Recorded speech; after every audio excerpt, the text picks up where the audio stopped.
Alright, lads, we're in the belly of the beast here. Just around any of these corners is their den. Remember to avert your eyes, because I'm sure as hell not dragging you out if you get petrified. Your party has ventured south along the Sword Coast to a cave deep in the rainforest. The petrified bodies of woeful adventurers and travelers decorated the entrance. And as you went deeper and deeper into the dank, musty air, the feeling of being stalked just wouldn't abandon you. Though that's most likely just a result of the claustrophobia and fear of diving this deep into a cave to find such a dangerous foe. As you round the final corner, you see a wide opening in the cave, light beaming through the cracks in the ceiling and barely lighting the cavern enough to see. Guard up, gentlemen. It's gotta be around here somewhere. Don't look at anything too closely. You all grow dreadfully silent, listening for the slightest distinction among the dripping water in the cave. As the anxiety grows, you all shut your eyes tight. Then, you hear it. Almost inaudible, but it jolts the attention of Neria. Behind me! She screams as she makes a quick 180 and loosens her arrow into the body of the beast. It cleanly enters its tail, the pain of the arrow causing it to screech. Lightningfoot makes the mistake of meeting the basilisk's gaze, and his legs begin to petrify. The basilisk, a medium-sized monster with vicious intent. It's not uncommon for travelers near its den to find uncannily realistic stone sculptures of local fauna, with the artistic rendition of missing limbs and other body parts.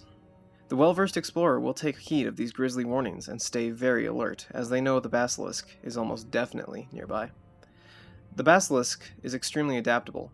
They're equally efficient in tropical, arid, and temperate climes, and generally you'll find these creatures underground in caves or other sheltered areas. It's actually very possible to tame a basilisk if you manage to raise it from infanthood. One trained under a master will learn to avert its gaze from the allies it was raised with, making it a menacing, trustworthy guardian. This means the basilisk eggs are highly coveted and valuable. The basilisk is actually a terrible natural hunter, but they don't need that talent at all. All they need to do is make eye contact with their prey, immobilizing them and turning them into porous statue busts. The scaly beast is actually more than able to eat its stone victims, and in their gullets, the stone returns to organic matter. There are actually some highly talented alchemists that have learned to distill the oils and fluids that occupy the gullet of the basilisk, and when properly cared for, the extracted oils can actually return victims of the stony gaze to life. However, it cannot return any limbs or body parts that have been eaten, and, following standard logic, the depetrification of the victims will be unsuccessful in returning their life, if anything too vital, such as a head or the heart, has been eaten or removed. Now, onto the stat block. Basilisks have an armor class of 15, natural armor. They have 8d8 plus 16, or 52 average hit points, and they have a walking speed of 20 feet. They have 16 strength, a plus 3 bonus, 8 dexterity, a negative 1 detriment, 15 constitution, a plus 2 bonus, 2 intelligence, a negative 4 detriment, 8 wisdom, a negative 1 detriment, and 7 charisma, a negative 2 detriment. Basilisks have dark vision within 60 feet and a passive perception of 9. They speak no languages, because they're lizards. And they have a challenge rating of 3, meaning they're worth 700 experience each. Easily the most menacing aspect of the basilisk is their petrifying gaze. Any creature that starts its turn within 30 feet of the basilisk and sees the beast will be forced to pass a DC 12 Constitution saving throw, assuming the basilisk is incapacitated. If the creature fails the save, they magically begin to turn to stone and are restrained. At the end of their turn, they must repeat the saving throw. If they manage to succeed, the effect ends and they are freed. But if they fail, they're petrified and cannot be revived unless healed by the Greater Restoration spell or other magic. A creature that isn't surprised by the basilisk can choose to look away from the beast to forego the saving throw. Doing this means they can't look at the basilisk again until their next turn, and they can again choose to look away from the creature. Doing this means they can't look at the basilisk again until their next turn, and on their next turn they can again choose to look away from the creature.